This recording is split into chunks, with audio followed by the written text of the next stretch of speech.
who produces solutions that are multi-domain, that respond to interconnected hazards, that address everything, the needs of African people. Leaders at multiple levels of government determine whether states can read and learn the lessons of prior shocks. Or instead, as saying goes, leaders who make sure that a crisis never go to waste. I think at every point, whether it was African liberation or whether it was recovery of an economy, there is always a guiding leader. I think you will look at the military regime in South Korea in the 70s. I mean, you could look at Lee Kuan Yew in Southern Africa. You can look at, who was it in 1979 in China? Who was it in 1979 in China? Deng Xiaoping, eh? Every country or every continent at some point that got to that point or tipping point, there was an inspirational leader. If it was the emancipation, it was Abraham Lincoln. If it was for America, it was George Washington. If it was for our own liberation struggle, we sing songs. You see, there was a time when our musicians used to sing songs about our presidents. You remember? Nowadays, they sing about soccer players. I don't know what they say about our leaders. Maybe we're not seeing enough. They used to sing about Sangara. They used to sing about Nyerere. Now they sing about Drogba. Perhaps inspiration is coming from football players.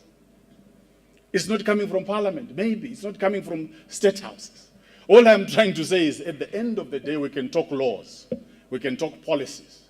But the real challenge is leaders who are going to go an extra mile and do what needs to be done for the African people. Thank you very much.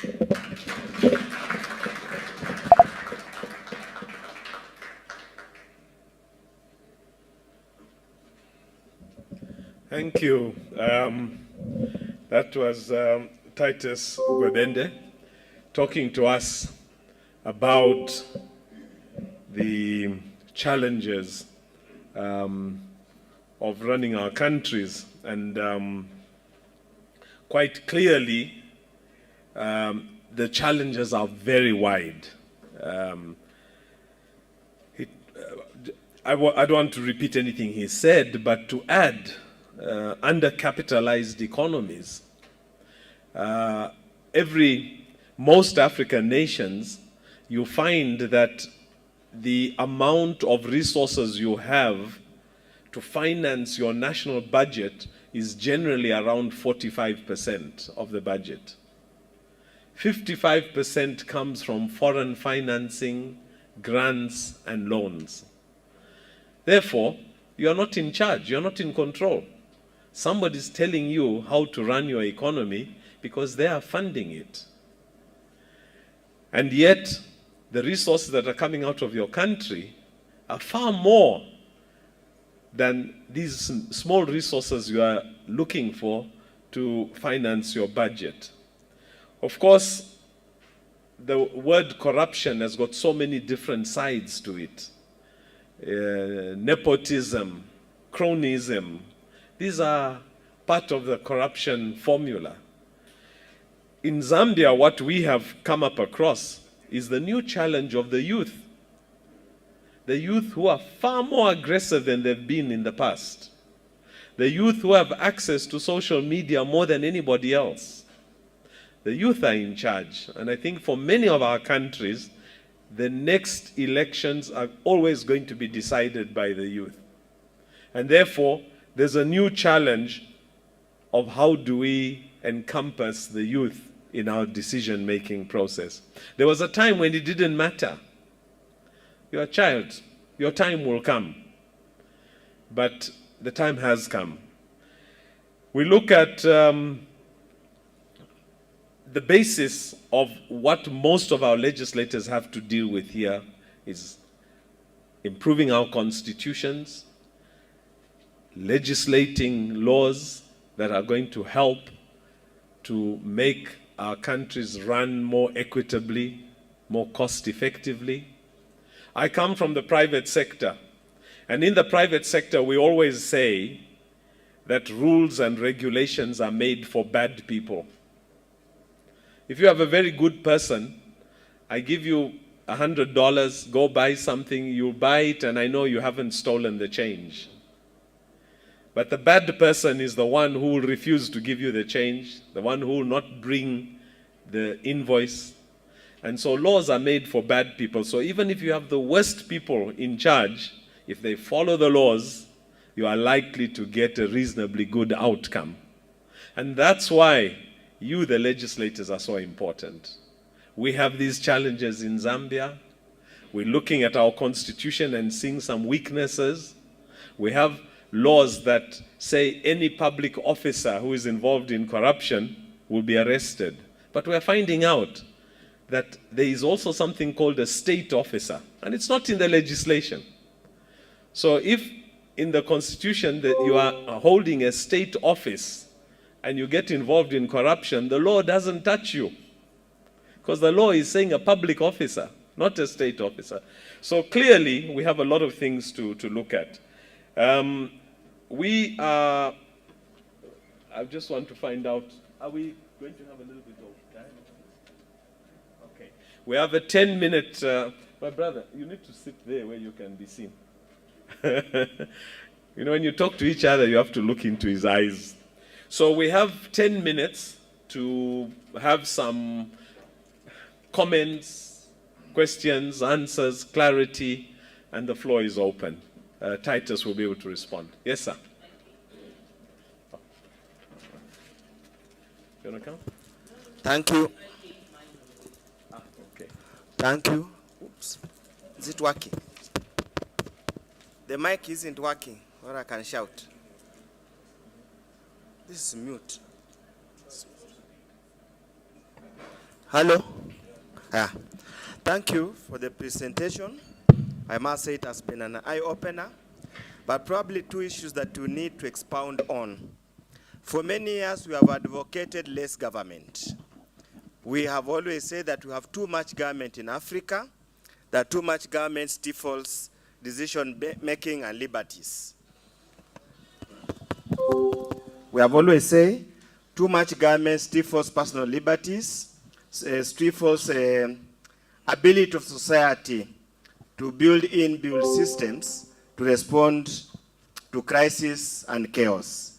Yet you seem to suggest post-COVID-19, with the climate change and conflict, the focus should now be strengthening institutions, which in a way means making the government more stronger and more prevalent in our life than has been the practice in the past. Probably that we need to give us a little more clarification and based on some empirical evidence how that has worked. Secondly, you have talked about corruption, and your focus has been on IFF. For IFF to be prevalent in our country, it starts with our values as a society. Is it not time to focus more on the so-called internal corruption and focus less on external corruption? Because if you can stem internal corruption, then we'll have very little room to convive with these internationals or multilaterals for IFF. Thank you. You can take another one over here.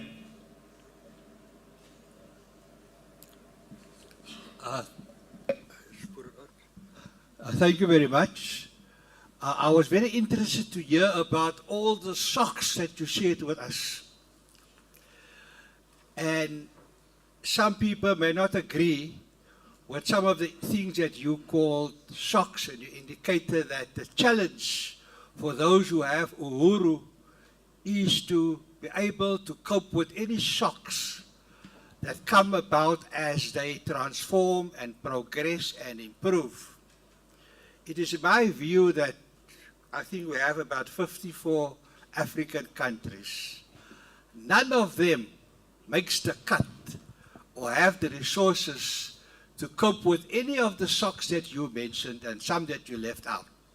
The only way we can cope with the shocks if we operate as a continent. So a country on its own can't deal with the shocks, but all the countries of Africa together in a continental forum, they can deal with the shocks, will have the power to deal with the shocks.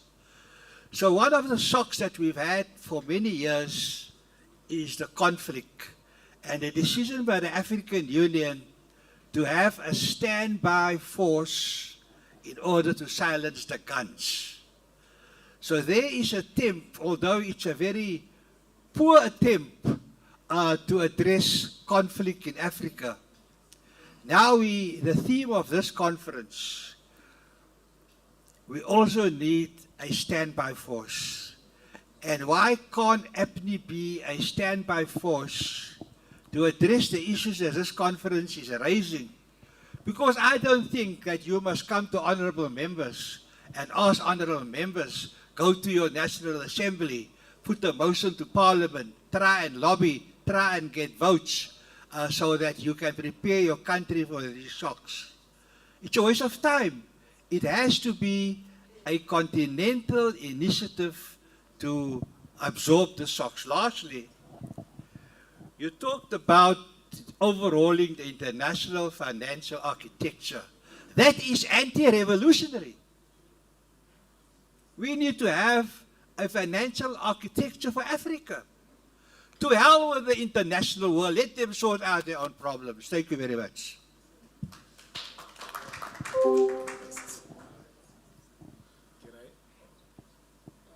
Thank you very much, Mr. Moderator. Thank you very much, Titus, for that wonderful presentation. My name is Brian Kambita. I'm Member of Parliament for Zambezi East constituency in the Northwestern Province of Zambia.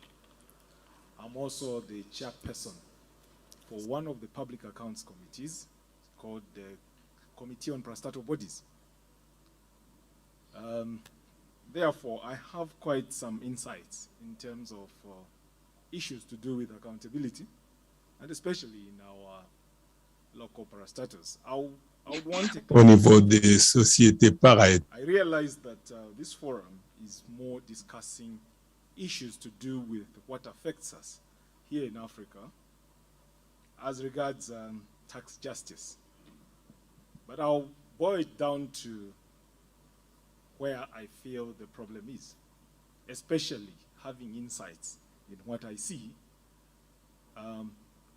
by virtue of my position as a member of a committee that reviews the Auditor General's report. We have issues to do with integrity in our own institutions, which we need to manage. And mostly we have laws in place. However, somehow, integrity in institutions is non-existent, or if it is there, it's at the minimal level. So as much as we can really come up with themes or advocacy cases to come up with ideas of how we can actually bring in accountability in Africa, we need to look at it, micromanage it, so to speak, and put up laws in countries which will help accountability and integrity within countries. Without which, we would be sitting in very nice forums like this one, bringing MPs from various countries and discussing things that would help Africa to improve, and yet we have problems within our own countries, individually. So let's address it from countries, country by country, because dynamics differ. Issues that also affect these countries, including political, the political situation of a country. Some countries are still under dictatorship, others have democracies. So we're at different levels. That's where the problem is. The issue boils down to how are we really sincere to ourselves to put in leadership that will really stand for the people and ensure accountability in these countries. In here, for instance, in the country where I come from, in Zambia, our main problem has been to have leadership stick to what has been agreed. For instance, we appropriate as a parliament, and the funds that have been appropriated or tax measures that have been put in place are followed accordingly. The implementation becomes a challenge. So now, how do we help ourselves, even if we are making these advocacy statements here, to ensure that in country, country by country, laws are put in place which everyone will follow, and they will help eventually to strengthen systems. The systems are a problem, in as far as I'm concerned. I would want to hear your comment on that. How do we strengthen systems, country to country, to improve accountability?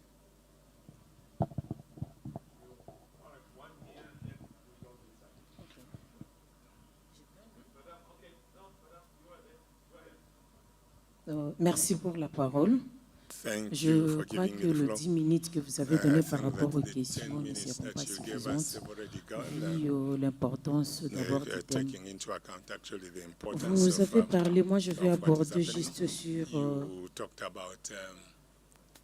je me présente. Je suis honorable Nelly Mwingatulela de la RDC. Je vais aller là où vous avez parlé de leadership. C'est vrai que quelque part vous avez parlé de la génération future, ou l'actuelle génération.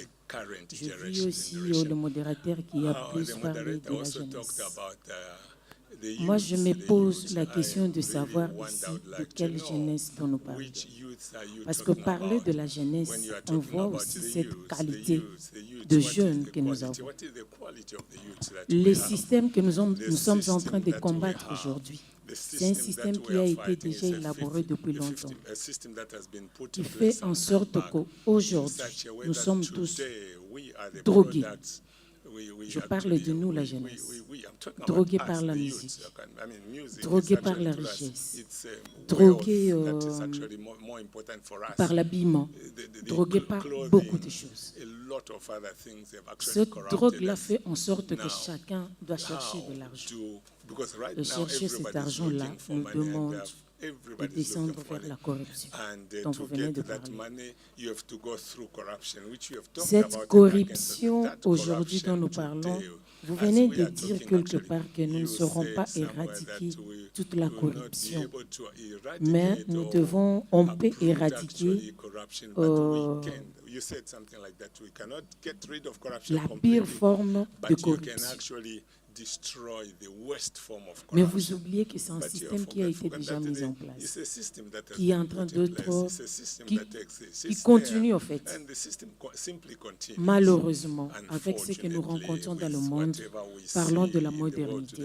Affronter cette modernité, nous les jeunes d'aujourd'hui, ça nous semble un peu difficile. Et là, ça nous ramène aussi vers nos dirigeants, les leaders dont nous parlons. Quels sont les leaders que nous avons en Afrique? Quels sont les leaders qui nous montrent le chemin?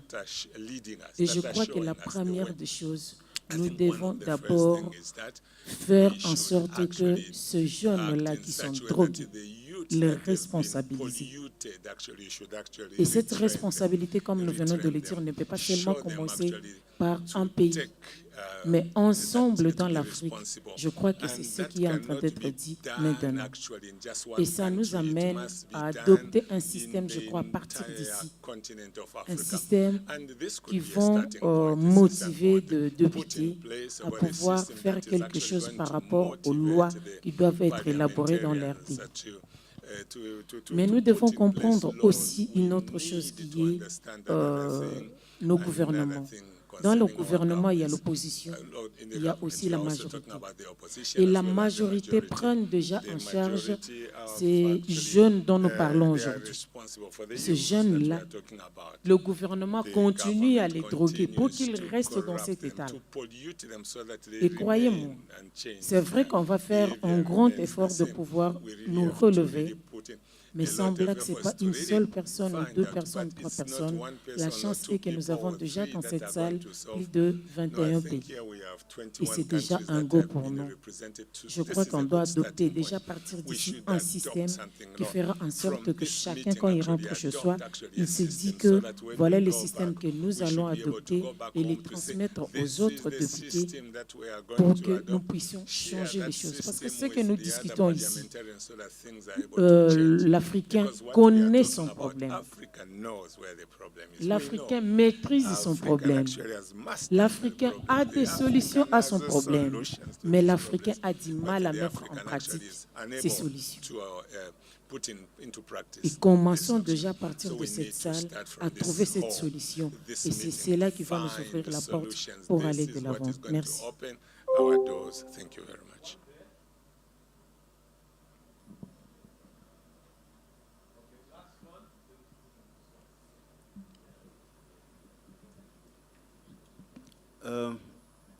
Merci beaucoup, Monsieur le modérateur. Thank you very much, Mr. Moderator. Je voudrais d'abord me présenter. I would like Gabi first of all, Bougaga. my name is Gabi Bougaga.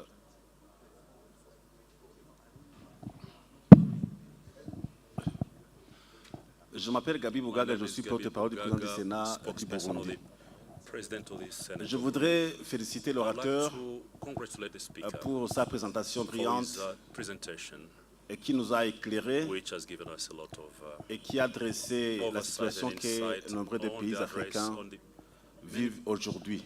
problems that the African most Mais countries la finalité experience in recherchée, bien Africa. évidemment, And we are looking for a est de s'en solution sortir. is to get out of this problem. Et pour ce, And to du do côté de this, mon pays, as far as my country is concerned, le Parlement burundais the Burundi Parliament a déjà voté has already un programme, enacted a le program, budget programme, a budget program avec donc with la digitalisation des choses publiques. digitalization Ceci of pour éviter public bien évidemment qu'il y ait ces flux financiers domain illicites to qui ont stop toujours these illegal, fait perdre des montants colossaux illicit financial flows, depuis la nuit des temps. which cause a lot of drainage of our resources. Nous avons traversé une We période have gone through très difficile a depuis very 2015, difficult period during mais les since causes éventuelles 2015, étaient liées but bien the évidemment à eventual l'exploitation de causes ces minéraux. were linked to the exploitation que of nous these disposons dans minerals nos pays. that our country has. Par exemple, For nous instance, serions donc le détenteur We are de la the country quantité that énorme au has niveau the mondial largest du nickel. quantities of nickel in the Cela veut world. dire qu'il y a des puissances Means that there are certain qui engagent une élite superpowers that pour are l'exploitation creating de ces walls for minéraux exploitation au of détriment these donc de minerals l'intérêt supérieur at de the expense of notre the pays. national interest. Ce qui nous This a fait écouter ce que vous avez entendu led to what we had as a bad experience in à our travers les country médias. in terms of the ici et presentation by ailleurs. bigger media. Néanmoins, Nevertheless, notre pays our a pu country tenir tête, stood up, surtout especially que nous étions sous embargo. that we were under sanction. Il y a eu coupure There was de robinet. they closed the Nos taps, so to partenaires speak. Our se sont partners détournés, totalement de nous. abandoned us. Les médias The media, qui sont créés pour which are created narguer le peuple africain que to nous sommes, propagate lies avaient about déjà prédit Africans, que had already le Burundi ne prepared a pourrait pas program to say tenir that pendant 3 Burundi mois could not hold en payant for 3 ses years fonctionnaires. to pay its public servants. Mais But comme vous l'avez toujours entendu, like you've already heard, tous les fonctionnaires ont été all payés the civil servants were et paid, parfois and avant la maybe fin they even paid du before mois, the month end, pendant plus during de 5 ans. more than 5 years. Mais ceci But est this dû au fait que is due to the fact nous that avions we notre had banque our centrale. central bank. Nous avions donc la We main mise have sur the la monnaie control of our locale, la currency, monnaie our local burundaise. currency, the Burundi franc. Et ceci donc a fait que nous puissions And booster this helped us to boost cette période sans aucun this problème. period, Parce que this le financement period donc, without a problem de because budget the général de funding l'État of était à 100%. budget, national budget interne. was at 100% Alors, generated locally, domestically. Il y a bien évidemment des défis parce que Therefore, we had je to pense meet que some, dans certains pays, il y en a qui challenges éprouvent because d'énormes some difficultés, countries have difficulties, d'autant plus qu'ils n'ont pas especially that some of these leur countries monnaie do not have their locale, local currency, leur banque centrale, their central bank, parce que leur monnaie because est their émise à currency partir is des banques d'ailleurs minted in des other pays countries, and their money qui comes from s'approvisionnent dans ces pays africains. Donc, la solution, on doit s'aider comme vous l'avez we dit, have, like you said, on doit s'entraider, we have to help one mener une lutte another acharnée pour que and also fight very, ces pays very puissent strongly recouvrer so son that these indépendance économique et these pour la gestion countries recover their de, economic independence for the de la chose management publique. of the public Et donc, il funds faut qu'on and public wealth. trouve une We orientation should claire find an pour orientation, que a clear path, ces pays qui sont dans so that cette condition these countries that are faced with these puissent donc problems se relever. should stand up. Également, On the same note, en matière in de terms l'exploitation of, minière, minéraux dans notre exploitation pays, in our countries. il y avait des contrats. There are some Mais contracts, ces contrats and these contracts ont été signés dans des were conditions signed in particulièrement very difficiles. ambiguous conditions. Et c'était donc en vol And organisé. this is what an organized theft. Actuellement, avec le gouvernement Currently, responsable et laborieux with the dirigé par current le général-major government, led by the Évariste General Ndayishimiye, Major General Evariste nous Ndayishimiye, avons we résilié have tous les contrats. cancelled all the contracts. Tous les contrats Cancelled all the d'exploitation contracts des for minéraux ont mine été exploitation. résiliés These have been cancelled pour que nous puissions to enable accorder us to grant l'exploitation à ceux the mine qui peuvent exploitation to those qui peuvent prendre des dispositions who can pour take permettre à measures ce que les to Burundais enable Burundi gagnent donc une part gets also its share qui leur est due. in terms of Ce qui revenue. ne se fait pas facilement ailleurs. This is not done, Parce cannot que be done je sais easily, que la lutte because I know that the sera fight longue, will be a long one, mais nous y sommes déjà. but we have Il already faudrait nous emboîter started le pas, fighting. You have tenter to de faire en sorte emulate que us so that nous ayons un we leadership have a qui puisse leadership être responsable et that prendre des is dispositions pour l'intérêt. responsible and take measures de for son the peuple. interest of its people. Je voudrais donc I vous would remercier. like to Merci. thank you for giving the floor. Thank you, thank you, thank you. Mr. Gwemende will respond. Clearly, there's a lot of questions, and I think this is the right atmosphere. After this session, we're going to go into the breakout groups where a lot of these questions can be dealt with at group level. So keep it in your mind, just hold on to it until the next session. Mr. Gwemende. Thank you, Chair. The role of government is become vogue again. It's become a very interesting conversation within economics and international relations. And there's broad-based agreement that the state remains the preeminent international player within the international system. It's still the nation state. You see MNCs that now pull a lot of weight, but it's primarily nation states. Now, because you still have nation states as a primary actors in the international system, then the next question is, what kind of states should we have on the continent? And I can tell you that our skepticism about the institution of the state sometimes just speaks of some of our unfortunate experiences in our own countries. But the concept, sometimes it's important to keep things at that conceptual and strategic level, that the state is important, must be capable and democratic and developmental. And I will tell you that some of the countries that we are trying to copy have done exactly what we are trying to run away from. And in some ways, we are being given advice that's contra what some countries used to develop themselves. Professor Hajun Chang, who is one of the preeminent economists right now, I think he did the UNECA report on industrial policy, wrote this fascinating book that I recommend called Kicking the Ladder, where his argument is developed states are kicking away the ladder which they use to get to the top. Now, because they are at the top, they are kicking it away so that African countries don't climb. And they are trying to ensure that you don't do what they also did. And I'll give you an example.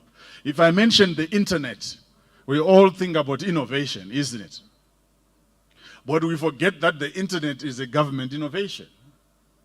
If I mention GPS, we look at it as an innovation. And if I say, where did GPS come from? A lot of people forget it was the government. If I say Tesla, the triumph of capital, there is no Tesla without the US government. There is no chip without the US government. The brilliant energy Wende, which is the renewable energy program for Germany, which everybody celebrates. China is the leader of renewable energies worldwide. China's wind and solar capacity is double the world total. I mean, China is way beyond, and it is the state of China under Chairman Xi. What am I trying to say? We may have had bad experiences in our own states, but we are seeing governments being leaders in innovation in the countries that we admire.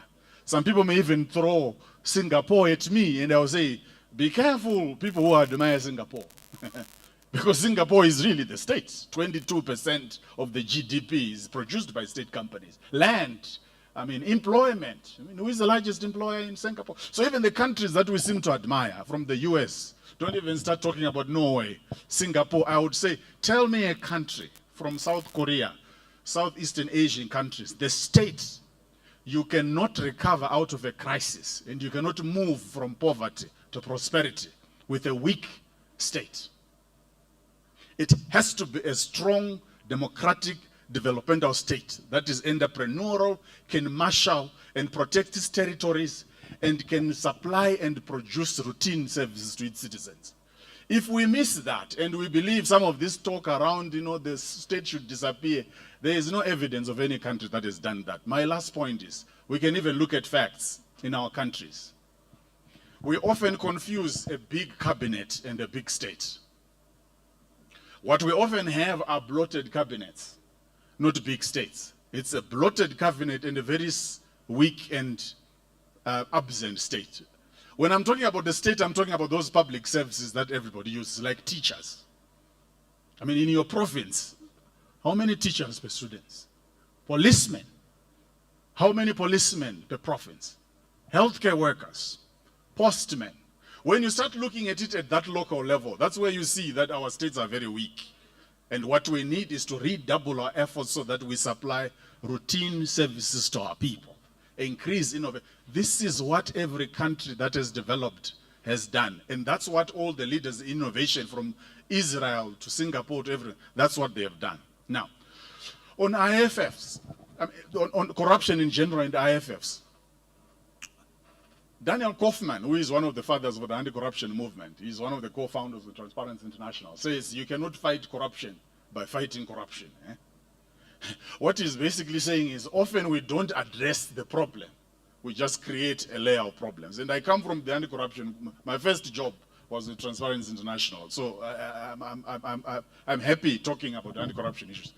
Often the kind of bribery you see in a country, for example, people want to bribe so that they get license or bribe so that they get a passport quicker. Instead of simply increasing the number of places that offer passports and reduces the waiting time for a passport, what do? We create an anti-corruption commission, which is poorly funded, but still don't address the basic issue that there are basic services that we are not supplying. As a result, citizens now have to pay a bribe to access the few services. So the best way to fight that corruption isn't to arrest people, just increase the services. That's what I mean by you cannot fight corruption by fighting corruption. So you will notice a lot of the forms of corruption we are grappling with would go overnight if we start providing services normally. If citizens don't have to fight for simple services, we will reduce by 50% before you even arrest. And connected to that, there's my last point, because I can't finish all the other, is the question of IFS. Just focus on one country, honorable, which is true. I mean, a physician, heal thyself, right? You have to, before you start complaining, sort your own issues internally. The only problem, it's not a problem, is to say after you do that, you still have to be concerned with what's happening globally. Because you cannot address IFFs nationally without taking an interest in what's happening internationally. That's why we are talking about tax havens. As long as there are other countries that can play nice or play safe with corrupt people, it doesn't matter how well you do it in Zambia. Thieves will find a safe haven to store and stash Africa's wealth. And so we have to sort things out at the national level. But as a Zambian AP, you have to be interested in the conversation around tax havens. You have to be interested in the conversation around reform of international institutions, because we live in a global world. It's no longer local. So whether we like it or not, you can have your territories, but corruption no longer knows territories. And the solutions are both local and global. So I just want to emphasize that it can't be just at we sort ourselves in Zambia, it's, yes, but also be interested in what's happening at the annual meetings with World Bank in the next few weeks. Thank you. Thank you very much. A big hand for Mr. Gwemende. Thank you. Thank you. I now call on Pond Rogers to come over, give us a few guidance on the way forward from here. Rogers. Thank you. Thank you so much. Another round of applause to Titus. So I'm here just to to assure you that the discussions have started, and actually we would have a lot of opportunities for us to engage. So I'd like to point you to, if you can just walk with me to the program, kindly.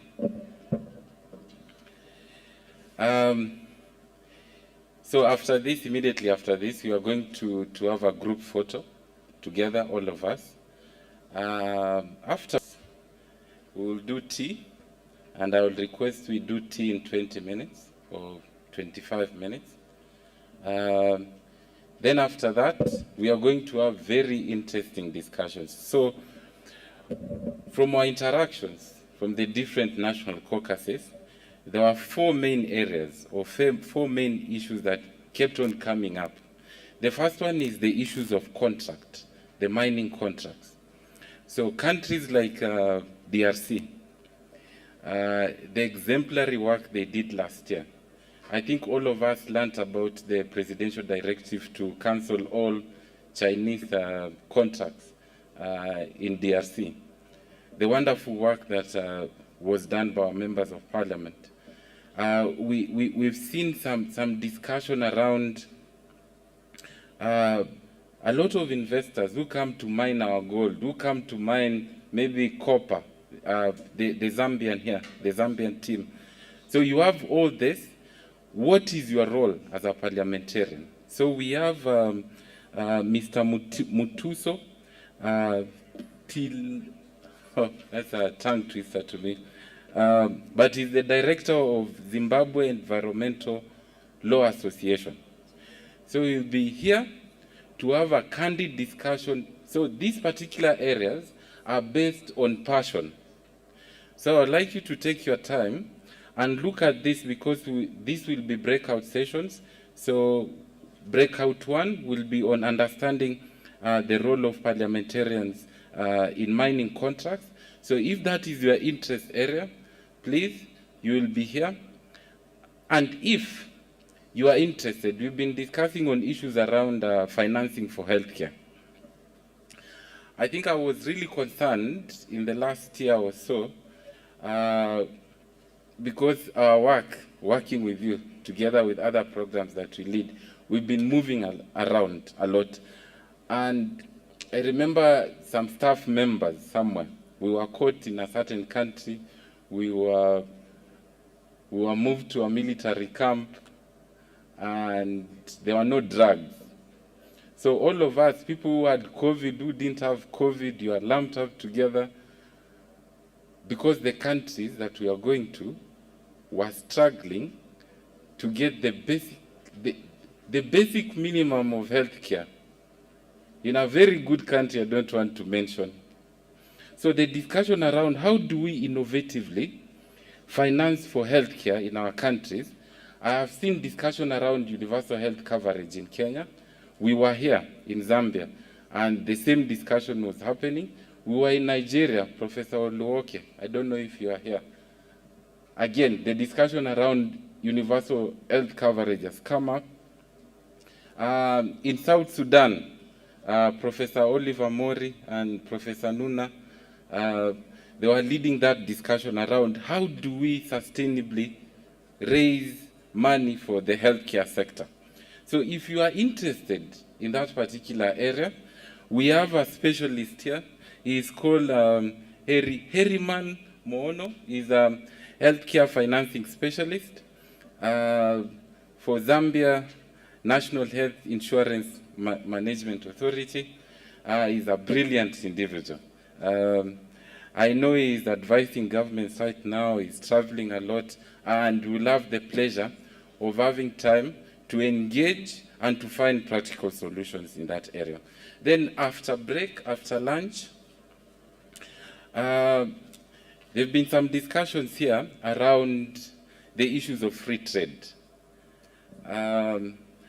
So what is this thing people call it's also a tongue twister to me, ACFTA. I think when you go to Parliament, everybody comes and says, this FCTA something, we need to push it. It's the Africa Continental Free Trade Area. So what is this animal? What is this thing that is taking shape? Why are all so many countries, like we have 40-something countries that are attending towards it, and actually members of parliament here are engaged in that. What is it about? We have the executive director of Eco News Africa. That's not a media company, but they deal on areas to do with international trade, and is here, and we'd have another side event specifically for that. Then lastly, on matters to do with tax incentives.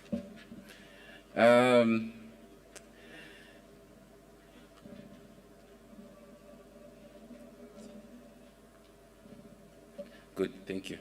The issues around tax incentives, many people, especially I'll use the example of Zambia now that we are here. There's been an influx of multinational organizations to this country. There's a reason why. And all African states, we had issues with the East African community when we were talking about the International Financial Center. Because everybody is trying to dance to the tune of the multinational companies. So they will come to you, they say they want to establish their industries here in a particular country, and they request you to lower your capital gains tax. You lower it, you compete with your neighbor Tanzania. Tanzania, they say, okay, for us also, we need these people to come and invest in our country. So they lower their capital tax.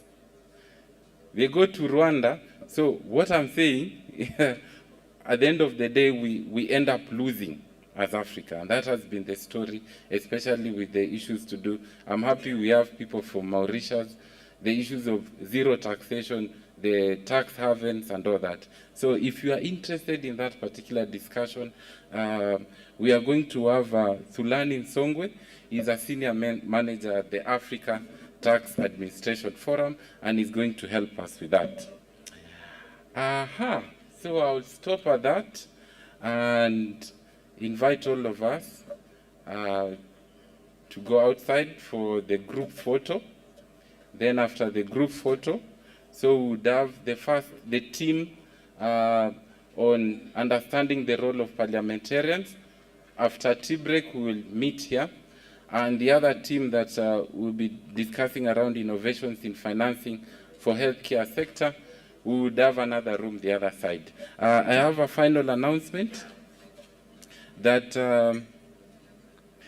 as you leave, please leave your envelopes together with the receipts and boarding passes at the reception desk or registration desk, so you can see Evelyn. So thank you so much. We can break and go for photos. We've organized a setup outside, so let's just walk together. Then after that, we can have tea. Thank you so much. Thank you. Thank you. Just make sure that that envelope, you take it now. As you are going out now, just leave it at the reception so they can deal with the finances.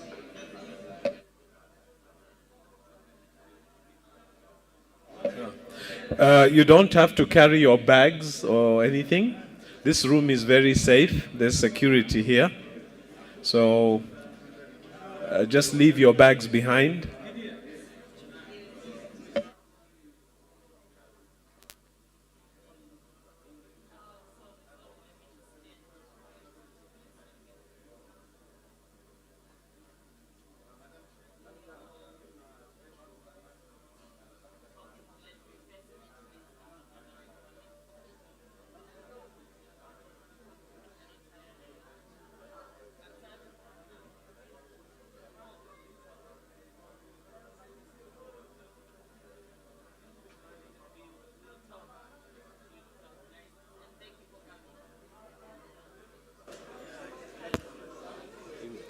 Testing. 1, 2, sound check.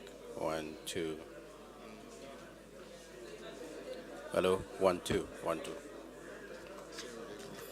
Hello, testing 1, 2.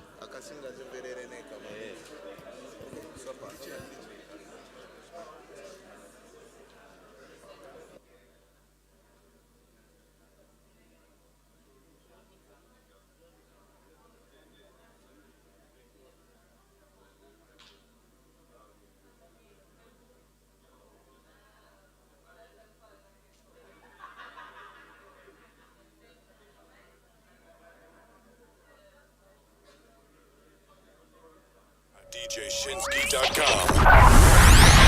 DJ Shinsky, mixing it up.